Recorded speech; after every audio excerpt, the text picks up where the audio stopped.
Samba Olonga Pesibino Matondo Mingi pe boye malamu na kati ya émission Debout Congolais. Merci mingi pona fidélité bozali kokoba na kopesa biso Matondo Mingi pona confiance na bino renouvelée na itando ya GCAM télévision échangeate télévision mère. Merci Lisusu ndenge boza ko rejoindre live Oyo. C'est bel et bien votre fidèle communicateur Samba Olonga des pères et des mères. Soki okoti na like Oyo, oyebi ndenge to salaka. Likez, partagez, kobosana te, ko s'abonner na itando soki nanu o s'abonner te. Likez, partagez, ezali très important. Ko likez pe, ko partagez. Actualité na bino. Wana toza en direct ya GCAM télévision. Et singeli toyeba que justice ya Nzambe erataka moto te. Justice ya Nzambe moto moko te a échappaka na contrôle nango. Soki yo ko échapper na contrôle ya mokili. Yeba yango que justice ya Nzambe moto moko te a échappaka na contrôle nango. À la une, il y a actualité na biso. Et singeli penza toyeba ete compromis ezwamité entre République démocratique du Congo na Rwanda. Na ba délégation mibale o ezalaki réunis na Rwanda. Masolo wana et aboutir finalement na eloko moko te. Kasi bango bazui Oyo ezali proposition ya accord ya paix proposé par le président angolais Joao Lourenço. Bamemi yango wapi, bamemi yango na ba pays na bango respectifs pour trouver des solutions. Tozali kolobelango tout à l'heure awa koyeba qu'est-ce qui a été comme acquis. Kagame azali kosakana na nani? Nini penda ya motu ya biso tozui kuna? Est-ce que ezali kosenga lisusu tozonga na septembre le 9 na le 10 ndenge balobi? Samba Olonga ndenge boyebi kaka azali kofungola bino ba vérité. Des hommes armés ont tué des civils hier dans les territoires de Nirangongo. À Goma, ba barricade ezalaki vraiment na ba quartier belé depuis à matinée à lelo. Batu bazali sous en colère. Jusqu'à quand bakobanda kobomaka batu?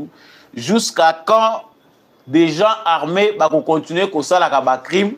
Qui sont responsables? Est-ce que le président Félix Tshisekedi azoko yoka kolela ya batu?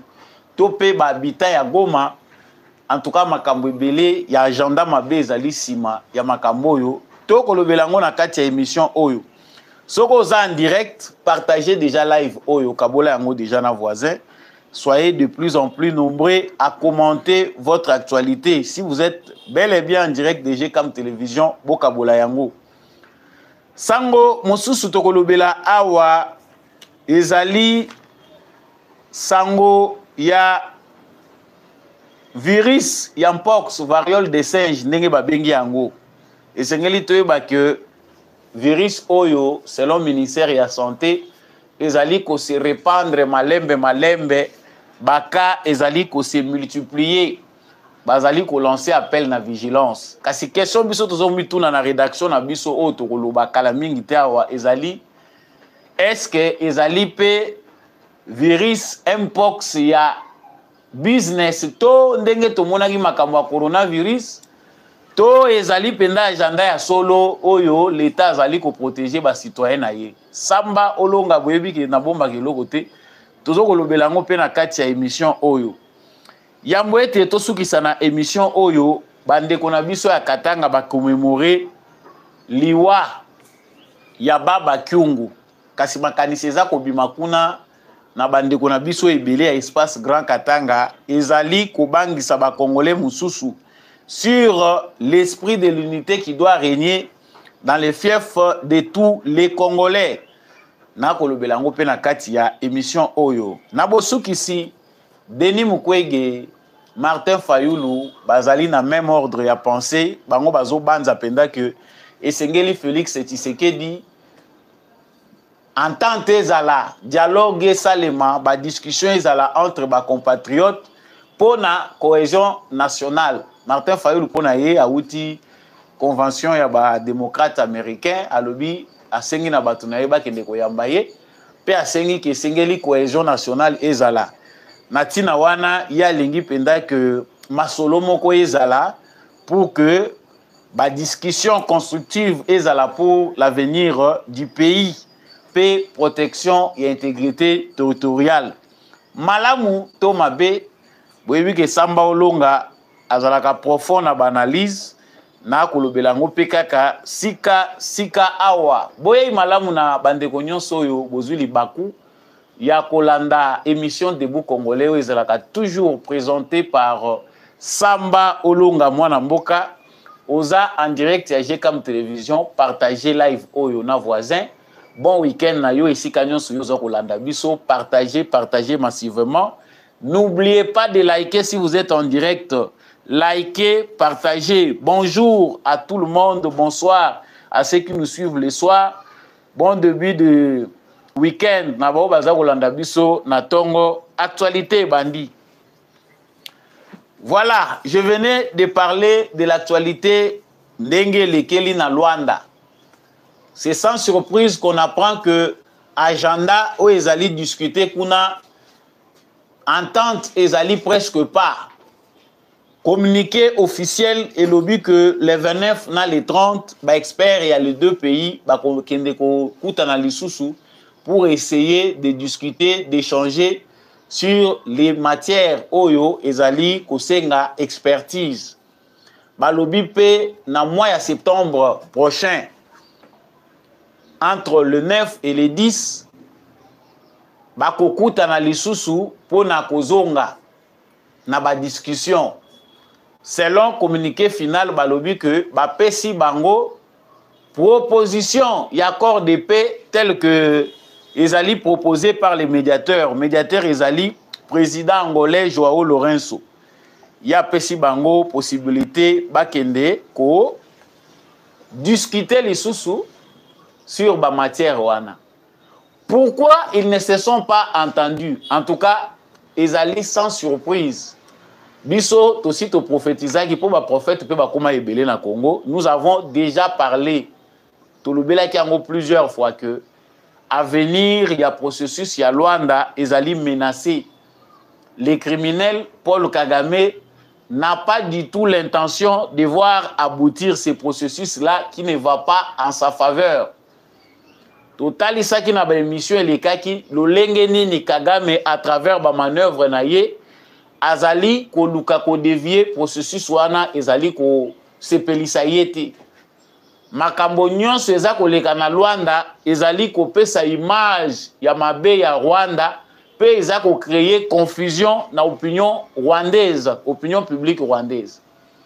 Yango Kagame apesi ordre na envoyé na ye ministre affaires étrangères azala flou na démarche o ezali ko concerner ba discussion o ezali en cours. Bato bazana kati ya masolo. La République démocratique du Congo, comme toujours, assez à s'engager na ye pour biso tozaka bonne foi ezaka na ngambu na biso. Biso Congo tondimi tolobi FDLR tozako neutraliser ye.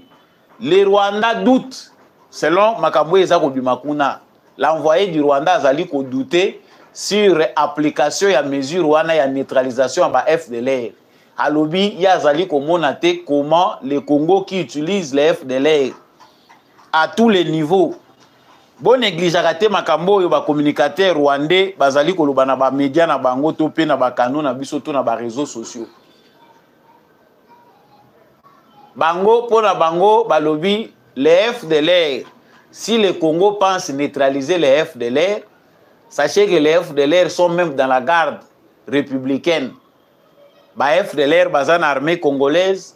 Les FDLR ne sont pas seulement cantonnés quelque part, mais si bakoti nakati, il y a armée congolaise.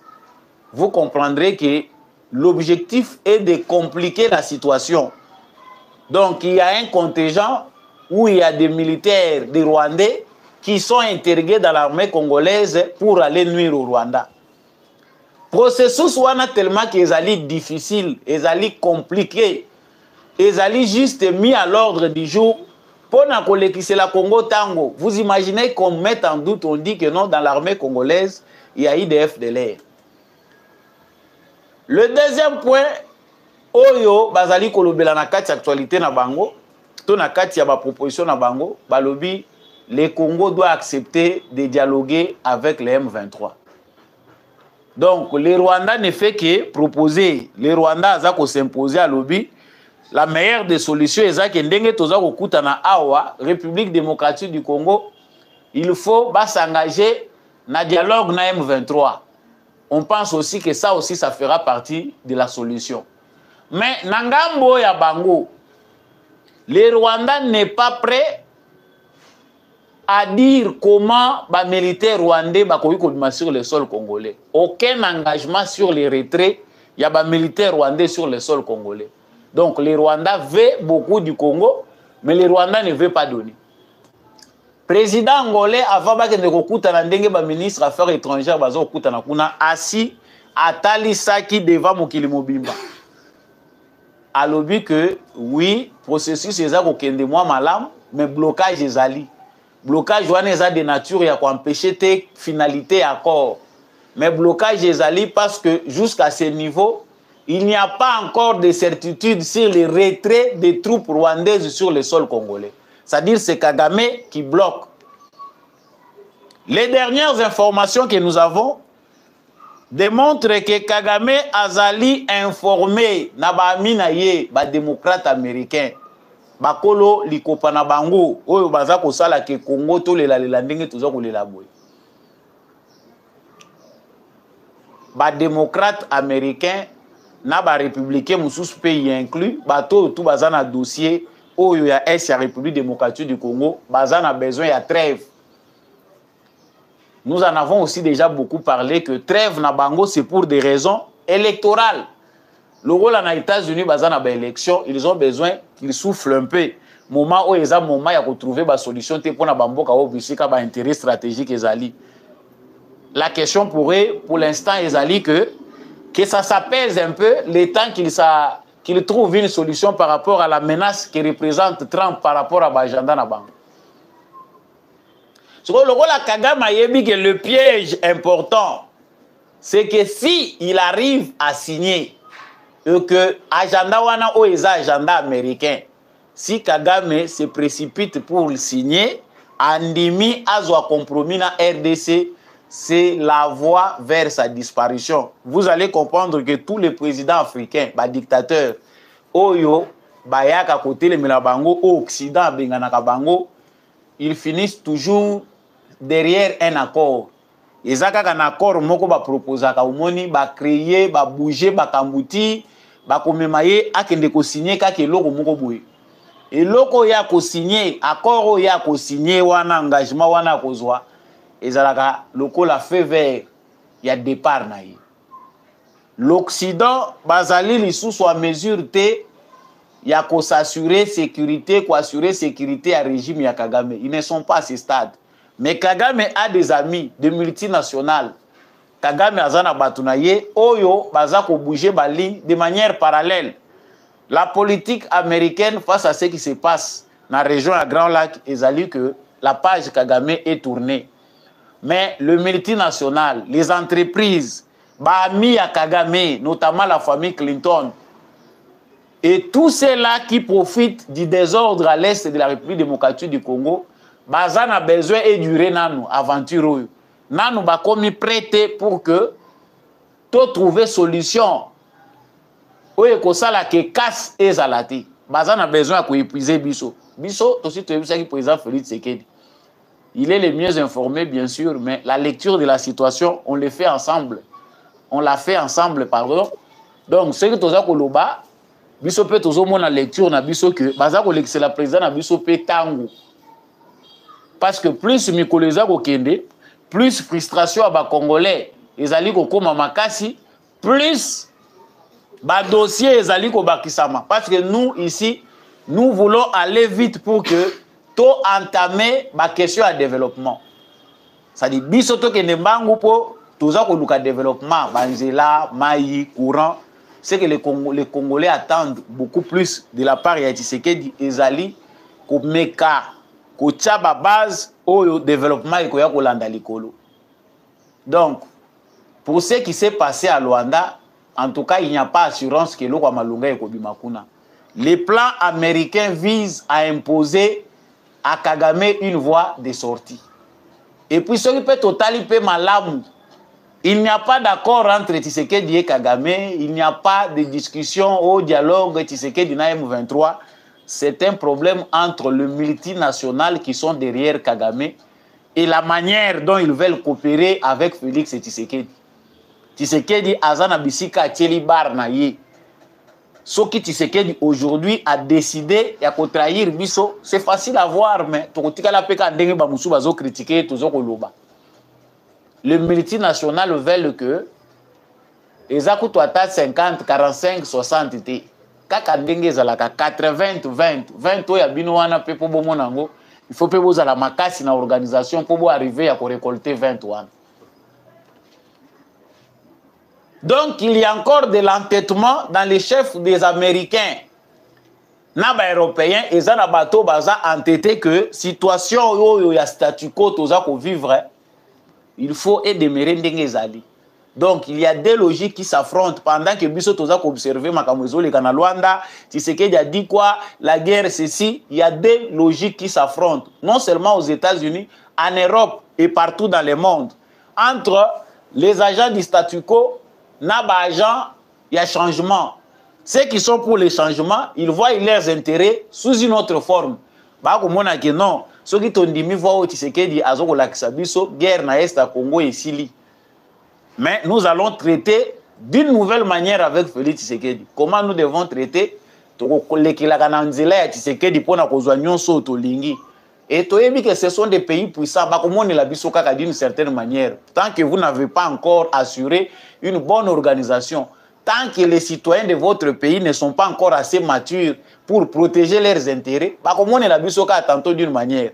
Mais pour arrêter cette hémorragie, il y a un massacre, il y a des Congolais à l'est du Congo, il faut un minimum de bonne volonté. Il y a un combat où il y a un combat awa, il y a un combat où Tshisekedi a faire face nango.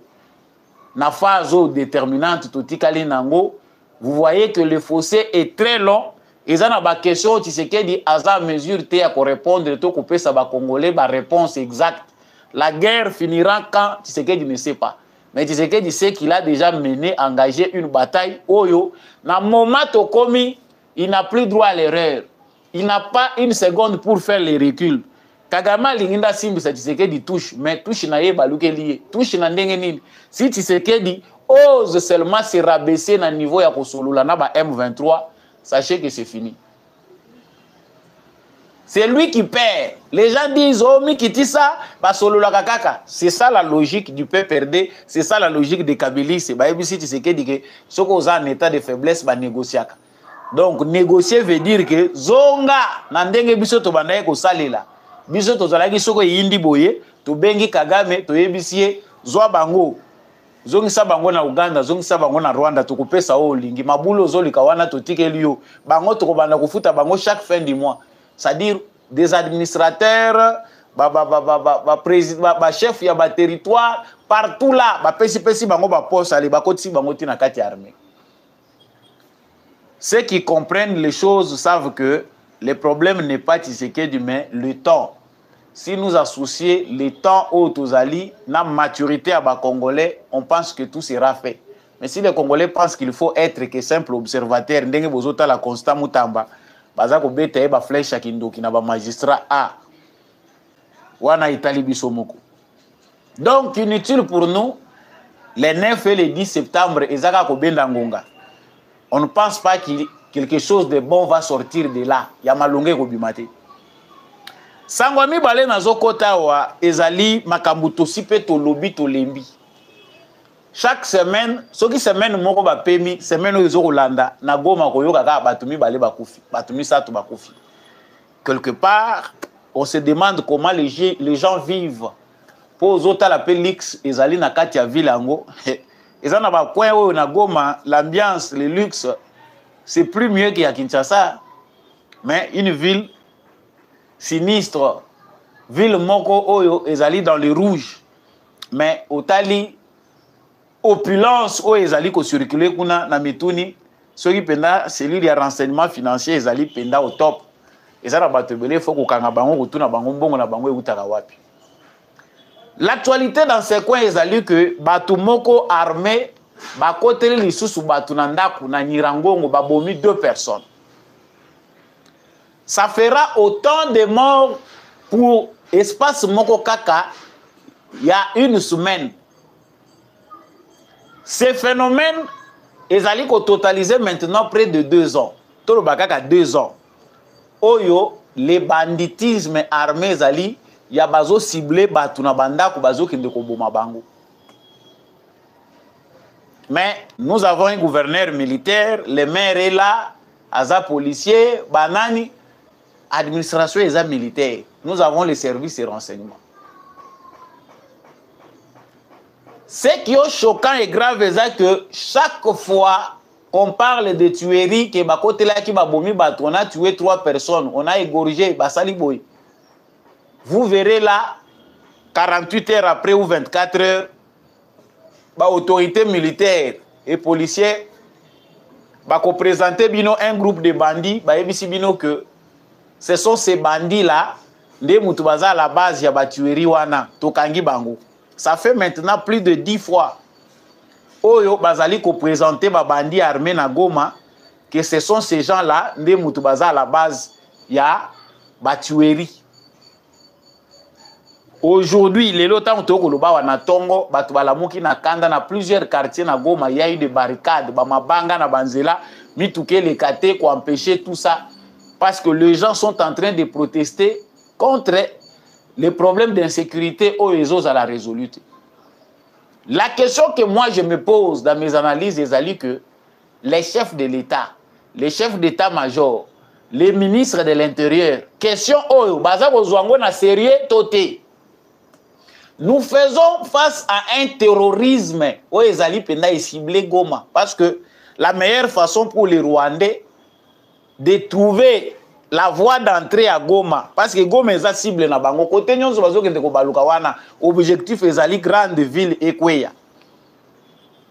Mais terrorisme oyo ezali esali 2 ans na Goma.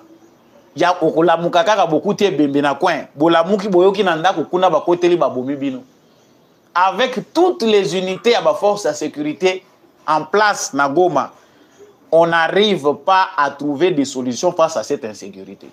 Banalise tout sito ça la vérité tout sito loba chirimwani oyo akangi bino na kisi to problème ngo ezani. Parce que ce n'est pas nous qui parlons. Ba information mususo batu bazo pesa biso pona makambu ya chirimwani oyo so trobiawa oyo ka bakanginga o qui vous a donné l'information. Lokola awe ezalaka nango suite eyebanité. Ba ko banda ko tuna yo ti balekiseli yo tango yo nde muto komi victime. Makambu mususu munokoyo ebetisa masoko fimbu. Tokoma pe makambu mususu pe ye o filtrer o bombi yango kaka na matama mwana obimisa ngo na voix ezate. Un gouverneur militaire, les maires et la policier,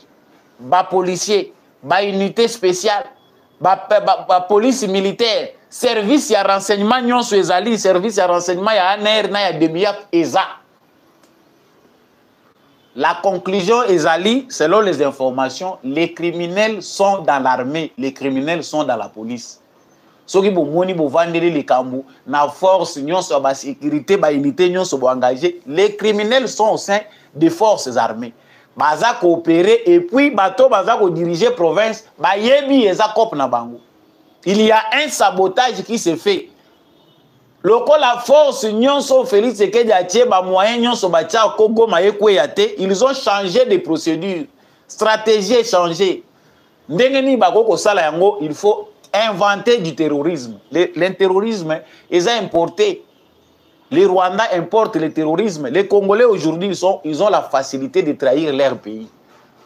On paye des Congolais, voire même des militaires, pour assassiner des civils pour créer l'insurrection populaire. Bah, tu vas se sentir en insécurité, voilà, le gouvernement ne nous sécurise pas, gouverneur militaire, ça dit que la situation est incontrôlée. C'est ça la mission.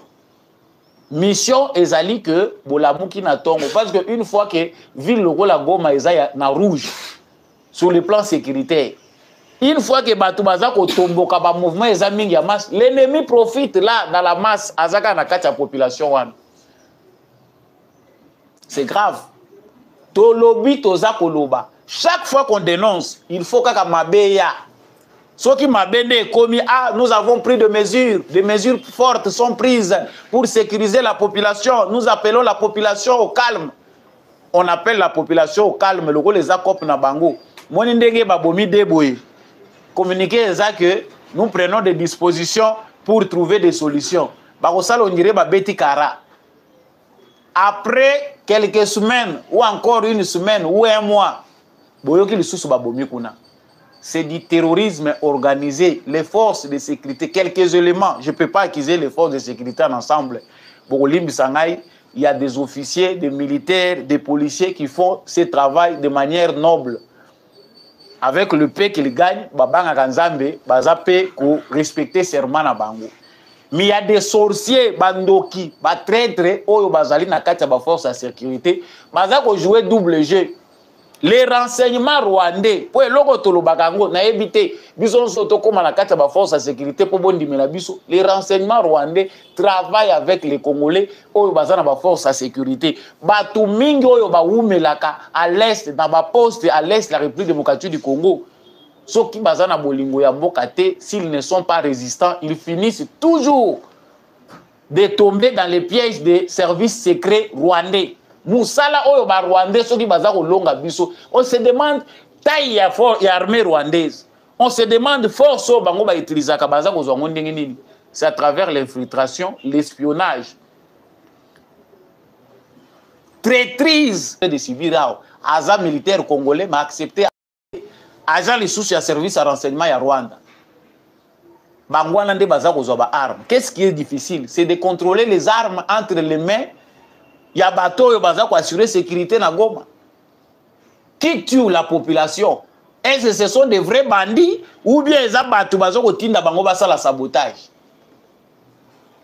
Nous autres, on en a marre parce que kolobaka lobaka likambo moko boza ko bandila yango, on finit par se lasser. Ça fait très mal. Les gens qui ça passe mingi. Mais toujours continuer kolobelango. Continuer parce que Moussala n'a plus koloba. Vous êtes en ligne. Merci de nous rejoindre. Likez, partagez. Bandeko nyonso ya Lille. Na pesi bino mbote. Bandeko bozolanda biso de partout. Likez les lives, partagez s'il vous plaît. Sango mususu naza ko memela bino avana kende na sujet délicat ya makamwezo leka espace Grand Katanga. Sujet oyo tokolobela nano awa eza sujet ya business mususu oyo ezo kolinga o s'implanter tozo komona ngo meto obeta ngo kara po biso tozelaka ya grave. Corona business elekaki awa enrichir bato ebele. Le corona business na bengaka ngo le business du coronavirus et enrichir kaka ba multinationalité, enrichir kaka bato ba inventaki aventure oyo na niveau mondial té, mais enrichir pe ba nationaux. Nous devons les reconnaître. Le business derrière le coronavirus a enrichi beaucoup les gens. Lelo oyo, tanto kolobawa, un autre business risque ou est déjà en voie de se dessiner. Il y a bateau bako s'enrichir kakaboyi. Derrière le virus, ceux qui aiment pox, bazako benga monkeypox, oyo bazako benga autrement variole de singe. La maladie est une maladie à cicater. Je ne sais pas si c'est moi qui suis inculte ou c'est moi qui n'aime pas, mais la maladie existe déjà. Et chez nous, pour les bateaux, bazalaki na l'intérieur, voire même ici à Kinshasa, bayebi que bateau belé, bakoye la maladie parce que zalaka déjà, ils ont na matiti, on prend, ba niki yango na nzoto pe esili, ba mususu eza kolokoto te, mais ça ressemble un peu à ça. C'est pas une maladie si grave. Même d'autres experts au niveau international balobi virus est grave. Mais on est en train de nous vendre la peur, comme on nous a vendu la peur lors des coronavirus. Parce que et loko bomaka koleka kobanga ezate. Tu peux avoir une maladie grave. Mais soko ozaka kana état d'esprit moko ya kobanga ti. Olobi je suis maître de moi-même. Oye koya eya. Oko mona pe cancer pe oza guéri na cancer. Ce sont des choses qui arrivent. Bato bayebi bayebi. Mais la vente de la peur a encore commencé. Tant que le bas pour un cas particulier où ils ont biso, toyoki, bayebisu biso et pas ya ministre ya santé. Alobi ki baka ezali ko augmenter parce que batu bazali ko prendre en considération te makambazolo bana bangu. Batangeli biso ba commune awa balobi ezana ba commune oyo eza déjà na baka na Kinshasa. Nsele, Sika, Barumbu, baza kotanga ngiringiri, batangi Kasavubu, baka oyo bango ba repartir na ville à Kinshasa. Les autres informations eza ko déterminer balobi ke eza na bateau déjà bazalaki contaminé na prison à Makala, mais on les a toujours gardés baboyaki ko tia bango mupanzi ou bien ba misa bango libanda pour bakende kozwa baka. Balobi ba mususu bazaki na ba hôpitaux, ils ont fui parce qu'ils n'étaient pas bien traités, biloko akolia bazaki ko pesa bango te. Des folles rumeurs, des aventures comme ça contribuent à enrichir des individus. Gestion, il y a crise oyo, topé ya makamo bazako loba ya virus ya mpox, il faut ça là objet, il y a étude, pe coordination ya malamu. Sinon pas, monsieur le président de la République, on va encore escroquer l'État et nous embrouiller comme on nous a embrouillé lors il y a période il y a Covid-19. Situation ya makamba Covid-19 où etika na aéroport tilelo ici la kate ba $60 à batu bazolia na ba aéroport tilelo o na bosanaki naza na carte na ngai te mukanda na ngai ya vaccin o nini nazwa futa $60 bazo kolia ba mbongo na aéroport tilelo ceux qui font des va-et-vient bakenda libanda mboka bazonga ba yema kama nazolo ba $60 o bazo ko escroquer batu zo kende na maboko ya batu mbongo baza ko zo passe sanitaire tout ça. Tu éviter si la finalité c'est dans les caisses de l'État. Parce que awa toyoki déjà non 10 millions ils ont déjà encaissé. Ils ont déjà décaissé pour lutter contre virus et se propager. Nous allons prendre des mesures de sorte que tout limiter la propagation de la maladie. Chers Congolais, n'ayez pas peur. Respectez les règles d'hygiène. Tu veux que maboko sokola yango malamu tango ozolinga kopesa bato mbote na maboko, il faut nettoyer maboko. Lelo ba gel ebele za nango ba alcool ya kotiaka na maboko pour éviter ba biloko mususu tout ça. Eza ko senga te ba alerter lisusu batu. Lolenge oyo ba démon oyo ba simbi omens bazali ko planifier plan na bango. Biso musana biso eza ko avertir. Les autres disent qu'on est incrédule, toza ko réfléchir comme ba africain, nyonso to mona kango kindoki. Il y a un complot derrière ça. Et là, on dit que Gims azwa nani Bill Gates abenga Gims pour aller pousser bisoto se faire vacciner. Je ne pense pas que c'est la charité. Et ça charité, outre le business de Bill Gates qui veut gagner plus derrière ces vaccins, il crée des maladies. Bande komoko ba fongoli biso batali biso comment cycle ya ba virus eza ko silate c'est à travers leur vaccin. Bakoya ba créer maladie bango moko ba yeli bino kisi. Kisi wana tango ba pesi bino bosomi so ba kisi ba yena vaccin. Vaccin ko yela bino virus mususu après 10 années. Tango bo virus wana ko ya ba yeli bino vaccin. Vaccin wana ezali suko préparer bino na virus mususu. C'est un cycle infernal. Ya ba virus o to ko banda ko vivre de décennies en décennies à cause ya business diabolique. Ya bato baza ko mimona ba décider na monde. Mais nous ne pouvons pas, nous avons nos organisations qui sont encore faibles et pas na biso. Ne permettons pas encore que des petits individus, ou excusez le terme, petit, bon, grand, je ne sais pas, va profiter pour s'enrichir les sous. Tu as 10 millions de la capacité pour nous décaisser dans l'État congolais, les ambons amiqués par rapport à 100 millions, 150 millions. Mais 10 millions, oh, le bien est décaissé, bah mesure, bah ça qu'on l'a besoin. Mais là, on a besoin de détournement. Que Monsieur le Président de la République prenne cette affaire au sérieux. Qu'est-ce qu'il faut demander aux Congolais en général? Qu'est-ce qu'il faut instaurer comme mesure aux publiques? Il y a des mesures sanitaires. Et puis, vaccin. Tu déjà, Munganga Nabiso numéro 1, ministre de la Santé, a dit que parmi les solutions, le roi Nabiso Moutotoza pays les plus touchés. Toujours nous. Le roi Bazo Bomabiso na Est et Kokite. Bamoni Balobite.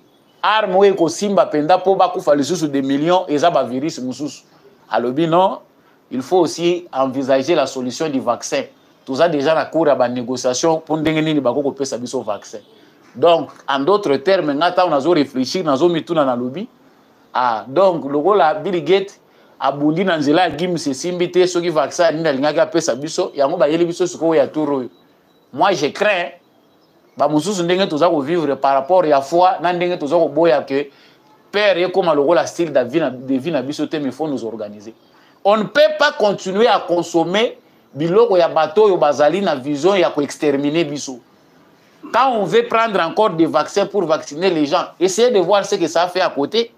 Babomina ba citoyens bamboka na bango. Aux États-Unis, il y a des handicapés jusqu'aujourd'hui, l'État a dédommagé bango parce que l'État a imposé aux gens de se faire vacciner.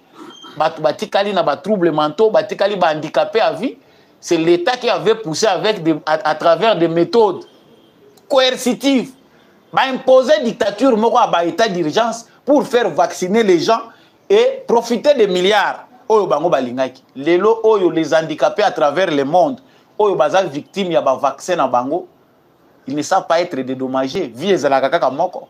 Soko bino bozo bengisa ba vaccin, est-ce que laboratoire na biso, oyo biso toza na ngwao, eza capable ya koyeba qu'est-ce qui peut se passer dans 15 ans, dans 10 ans na ba vaccin oyo bino bokende kozwaka. Oyo nanu bazo yela ka bana na biso tozo yeba te bazo contrôler te. Nazo lobela ka ngona ba émission nyonso. Pour nga nazo mona nanga génération oyo bato mayele bakozala muke, plus les générations tozo koya, tozo poussa na mayele pezo dinimaka. Aujourd'hui, à l'ère des réseaux sociaux, à l'ère d'Internet, et tout ce qui n'est pas contrôlé ici, dans ce que nous mangeons, tout y éviter, sécurité alimentaire, vraiment, attendez-vous. Nagoya Olali Sabino Pongite, ceux qui n'ont pas de développement à Boye.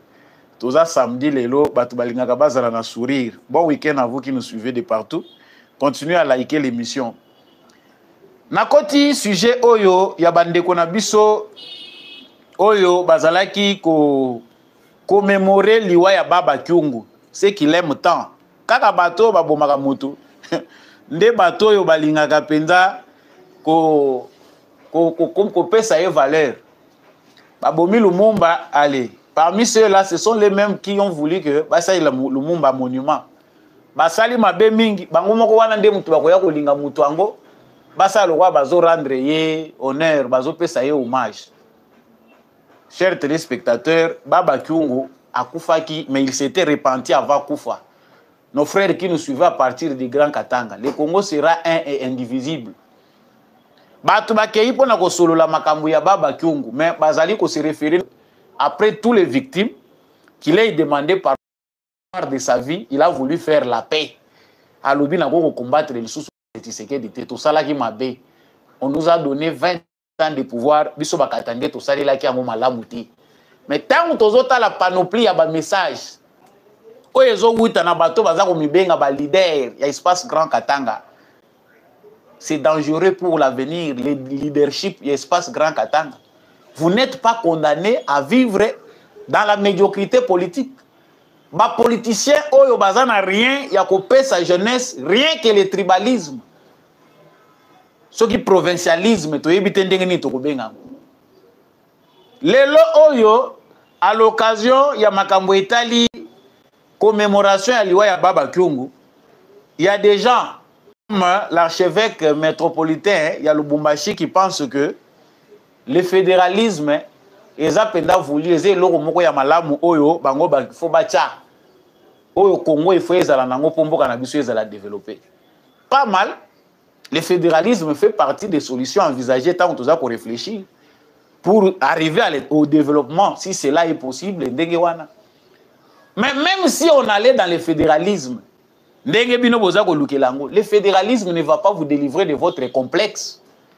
Le fédéralisme est délivré au démon aux anangos. Parce que les gens pensent que le problème, c'est le problème des systèmes. C'est un problème d'homme. Malade aux anangos. Ezate changement ya hôpital nde mutu ko sala ke obika yo moko na nozo croire te na guérison na yo ata ba changer hôpital e ko sala nango eloko te ba ko changer autant de minganga. Il y a un problème des gens complexés qui sont dans la scène politique qui se disent katangais, qui ne savent pas comment faire la politique, comment soutenir la diversité dans l'unité. mais qui veulent que il faut Ernion se battre à Katangue. Fédéralisme, pendant tous les 20 ans ici où les Congolais ont souffert d'un Katangé que vous avez transformé en Katangé. Pour Kabila, nationalité n'est commis à doute. Départ, Katangé, nous lui avons donné l'identité.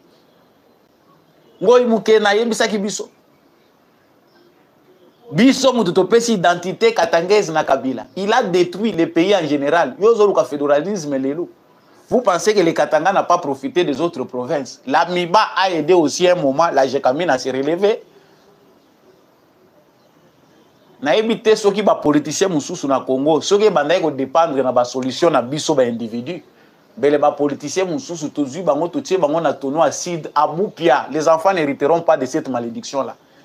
Et ça criminel pensé nanga mais quelque part au monde sopi bosili mayele to koma ko luka ndenge ni to ko sala. Ça fait très mal commémorer Kungu wa kumwanza ndenga kufaki baba wa Kungu. Même les gens d'ensemble de Katumbi soko yoki makambo bango baza ko commémorer nango ezaka ka séparatiste. Les Katumbi que vous voulez faire président de la République boko sala est président ya Katanga to ya Congo Mobimbo. Chers Congolais de l'espace Grand Katanga, l'ancienne Chaba, vous devez vous délivrer des individus qui vous prennent en otage chaque décennie. Se renouveler des individus en Dengewana. Ces démons de succession, ces démons séparatistes qui font que l'unité à Congo est à la menacer toujours à partir du Katanga. Les démons wana poto délivrer en go. Et ça c'est une volonté. Il y a bana bantoto ya Katanga nyonso. Pour comprendre qu'il y a un petit groupe d'individus qui sont des intrus. Ce qu'on l'a dit, bango malamu, origine na bango pezaka ka douteuse. Bango ndé mutu toujours bazalaka à la base. Il y a division ya Congo. Les gens disent maintenant la stabilité du pays est menacée. Le pays est en train de nager. On ne sait pas, c'est un chaos. Le chaos n'est que dans vos têtes. Awa tozako lobaboy. Les gens se regroupent base ya résistance et commune d'espace Grand Katanga. C'est là où l'AFC de Nanga et les consorts, bah Monique, il faut puiser là-bas. C'est parce que là où les démons légendaires qui résistent face à l'unité du Congo, Bazalaka, Bazakuna. Bah démons Yakuna, Bazalaka, Makasi, il faut neto viser Kakakuna. Même Kabila vise que l'espace Grand Katanga pour revenir au pouvoir. Et pendant ce temps, Denis Mukwege, Martin Fayoulou, ils sont déjà dans le même langage. Que dit Vieux Martin? Vieux Martin, tout le monde a une convention. Pour débat, on peut na lobela qui a ngoté. Likambo Vieux Martin, bungi mingi na actualité, azo yo kanal sous-souté, mais azongi, azo ça l'effort à se rattraper. On ne rattrape pas le temps perdu. On prépare seulement l'avenir. Temps perdu, ba rattrape ka ngoté. Wane zaka ba fable to betaka ezana ngopamba. Le Vieux Martin Fayoulou nous dit il nous faut une seule chose. À ça le discours naïe depuis les États-Unis kuna. La cohésion nationale, il est impératif que nous nous mettions autour d'une table, toutes les parties prenantes. Ensemble, nous devons engager des discussions profondes et constructives sur l'avenir de notre pays, sur la protection de l'intégrité du territoire national. Ça, c'est Martin Fayoulou. À Bongisipe à Lobi, Bokendeko Yambaye. Aza déjà des retours. En tout cas, Bandeko Nabiso.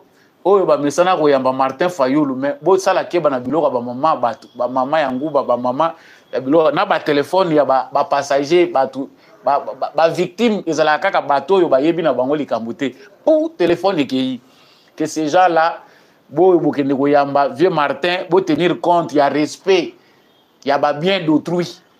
Ça c'est entre parenthèses juste pour rire. Vieux Martin a soulevé une question importante. Pour lui, il pense qu'il faut la cohésion nationale. Cette fois-ci, il ne s'attaque pas à Tshisekedi, pas question de la vérité des urnes. En tout cas, c'est Alobaki par langue interposée, Alobaki via Prince Penge, que lui n'a pas de problème. S'il faut échanger avec Tshisekedi, il peut discuter. Donc, Tshisekedi Alobaki, que Martin n'a jamais reconnu son pouvoir, il ne voit pas comment il peut échanger avec lui pour Aluka Ndengenini Bakoko Luka cohésion nationale. Awa, ils appellent état d'esprit à les politiciens congolais. Les discours de Martin Fayoulou qui veut que moi cadre moko ezala pour que to solo là ndenge ni toko ko sauver mboka ndenge toko protéger l'intégrité territoriale eza mabete déjà dès le départ l'idée dans la forme n'est pas mauvaise mais c'est le fond qui va nous prêter à confusion tout en sachant les politiciens congolais à se comporter. Les politiciens congolais, lorsqu'on va dire que, voilà, Félix Tshisekedi, c'est le citoyen, premier citoyen congolais, il a besoin des idées de tout le monde. Peut-être qu'il peut être bloqué, mais tant que vous pouvez lui faire comprendre par rapport au pays à Vision Abino, et ça peut amener à quelque chose pour que le pays ait des bosses. Et qu'on commande autour du partage des gâteaux. Et qu'on commande agenda ya batu. Oyo azwaki musala te akomona ke et comme cadre po balukila ye musala. C'est ça la mentalité congolaise. Ailleurs, lorsqu'il y a un problème où les osenga ke biso soto za la uni, ça ne nécessite pas kaka ke ezala autour ya ba intérêt poto kabola. Non. Il faut être ensemble pour na ko sauver mboka. Non, Tshisekedi biso to moni ke oza très large na batwana. Salaboy, en face. Est-ce que Martin Fayoulou est loin de Tshisekedi? Si Martin Fayoulou a lobby, je vais aller voir Tshisekedi là-bas à la cité de l'OIA ou au palais de la nation. Tshisekedi a koyambayete. Mais quand Martin Fayoulou pense que avec Denis Mukwege, to sangana, to zalabiso to sur la bonne affaire yamboka, mais c'est pour quelle finalité? Ils ont créé des problèmes derrière, des problèmes tous en ango, ou bien ils ont apporté des solutions. Parce que souvent les Congolais c'est comme ça, on nous embrouille. Et comme il boke ko hypothéquer mandat ya Tshisekedi po boko pe ko pesa Tshisekedi pe raison boko tina kati kuna boke boye na potopoto ba vision comme multiple o biso ndenge to ye boye et Tshisekedi ceci Tshisekedi cela biso to yebi que vieux Martin azana musalati pour le vieux Martin si Tshisekedi ya kokai ko tila ena c'est que il trouver encore une place pour bako ko tchaye. Est-ce que yo ko réparer mitema ya bato ko réparer ba relation ya bato bobebisa au corrélation, au réparer, bamakambo bino bosala, tabaye bisaka ba congolais qu'il faut pas suivre vos politiciens. O yini mutu mutema mobimba. Muto zaye ko benga ndeko na ona poto zoli pa na yo zomele pa na ye et comme impossible olia omela mai na ye. Pourquoi Martin Fayoulou Félix Tshisekedi? Bo bongisa. So botali ka politique ya Congo ndenge zokende okomona ke ça ne sert à rien de se diviser autour ya makambo ezanga tina. Mais les dialogues oyo bango bazali ko senga ezali penda na mutuya na yango penda mingi te. Les dialogues dont on fait allusion ezali que toutes les forces vives de la nation peuvent se réunir autour de Tshisekedi avec des solutions. Ce qui est difficile au Congo ezali ko critiquer sans qu'on paie sa solution. Aller vers Tshisekedi, Tshisekedi pas azana main tendue azape. Si on a un président qui aime bien les compromis, c'est Tshisekedi. Ce que les gens toujours critiqué Yeminga, Tshisekedi banda bandi pouvoir na ye. Il est toujours dans les compromis. Même ce que l'union sacrée, et Vandika n'a pas compromis, il sait même mettre de côté les intérêts du parti politique au MMI à pouvoir pour privilégier toujours l'unité nationale. Tant que tout le monde a Tshisekedi dans Kabola ba posta, au moins tu peux perdre envahir na parti politique à Tshisekedi. Mais comment dire qu'il n'en veut pas? Donc, vous qui êtes en direct, Bozo Landabiso, Samba Olonga ya Mutuya Ezali que Congolais à la debout, likez, partagez l'émission. Tu es bien que tu commis presque na souka. Il y a émission na biso à Mokolo ya Lelo. Yanga Mutuya Ezali penda bana mboka to simba bendele ekweyate. Ya Mutuya pona biso ba Congolais Ezali to ye ba part des choses. Nini biso ba Congolais sengeli to sala, nini jeunesse congolaise et sengeli to sala. Tshisekedi fait sa part, les Congolais doivent faire leur part. Émission ya Mokolo Lelo et komi penda na suki sinde wana matondo mingi balakisinga que sujet moko important ezali kozanga biso toko lobelango parce que j'en ai parlé na début à émission Oyo, mais il faut aussi dénoncer bande kona biso ebele bazo sala mabe. Na lobela ki yango penda mingi te sujet oyo ezali très important na yebi ke okoma na acquis des droits. Les Congolais bazali ko se faire rouler na mboka na bango moko. Les Congolais ndeko na biso ka Songo Mbikai Patrick, créateur de la marque Rose Marie, marque ya Bamesh. Ba yibi marque na ye par un Nigérien. Lokola aza puissant, aza na mbongo ebele. Les Nigériens finissent par remporter. Justice et Kati Makambu balobi que marque Oyo selon arrêté ministériel, il y a ministère et industrie. Bazo reconnaître que marque Rose Marie ezali marque ya ndeko ka Songo Mbikai Patrick. Mais c'est Nigérien Chidi Oluo. O bazo benga communément Messi Henri na Kisasa. Po Congolais ye, makamwa droit ba Congolais talaka yete. Congolais naviga kabisika mbongo ezalaka. Ndeko na biso aza kolela marque na ye ba yibi yango na Nigérien akomi ko produire azo continuer ko utiliser marque na ye. Marque eza ya Congolais aza pe na mikanda aza na arrêté na ye oyo ba pesaki na ministère économie ministère industrie bazo koyeba ke il a sa marque ya mutu ba duplica kangote. Mais les Nigériens comme il a beaucoup d'argent on finit par les laisser dans la nature alors que jugement kataki que marque eza na kolonango. Ça, c'est une information que nous faisons passer na ministre de la Justice, Constant Moutamba, Talape Mingi Likambo, il y a une entreprise congolaise, une marque congolaise, ils allaient protéger. Le problème, les autres, Ndekoka, Songombika, Patrick, mais c'est beaucoup de Congolais aussi, qui la marque na bango. Il faut que cette affaire puisse être réglée. Na bamboka bapaya na Nigeria yo okende kosala ngote yo Congolais, okende koboto la marque ya Kolomboka, okomisango marque na yo. Ce qu'il fait là, même les Libanais vont continuer comme ça. Torture, il y a des travailleurs. On va travailler pendant beaucoup de temps. Mais bon, on a yo et comme Mbappé, ça y a problème. Moussale si Mbappé, ça bon, on a yo problème. Excellence, monsieur le ministre Constant Moutamba, dossier wana ezali ya yo. Les propriétaires de la marque Rose-Marie, marque Yabamesh, azali ko crier justice. Monsieur Henri, au bazako benga Chidi Oluo. Azali hors la loi. Il vit au Congo, il est en train de vendre la marque d'autrui. Azongisa, marque Yabatou. S'il veut vendre les mèches, qu'il crée sa propre marque. Et puis, il doit payer des dommages et intérêts dans la marque. Et ça, la passe mingi. Donc, ça fait déjà 2 ans, depuis 2022. Et ça l'a caté, c'est décourager les Congolais, alors que les Congolais vont investir ailleurs. Quand on a les Congolais qui investir en Afrique de l'Ouest, ça fait pleurer. Les Congolais n'ont pas confiance à leur pays parce qu'ici, on préfère les expatrier. Les politiciens congolais sont expatriés pour les expatriés, expatriés. Il y a des gens qui dénoncé, justice pour la Kayandeko.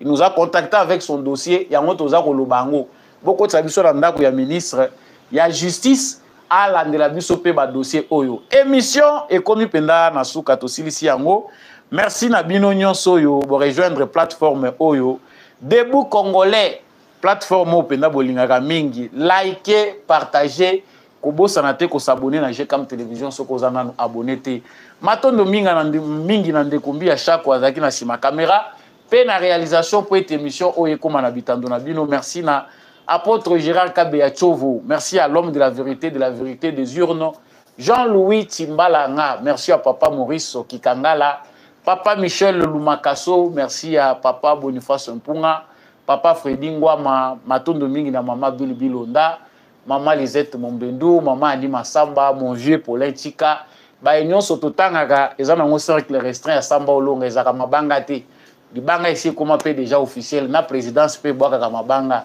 Mabanga pe na bino nyonso pe bon week-end na bino nyonso bolingaka Samba Olonga lokola ndeko Orly depuis Brazzaville. Merci na ba fidèle nyonso téléspectateurs. Tokutani prochainement na émission Moussus.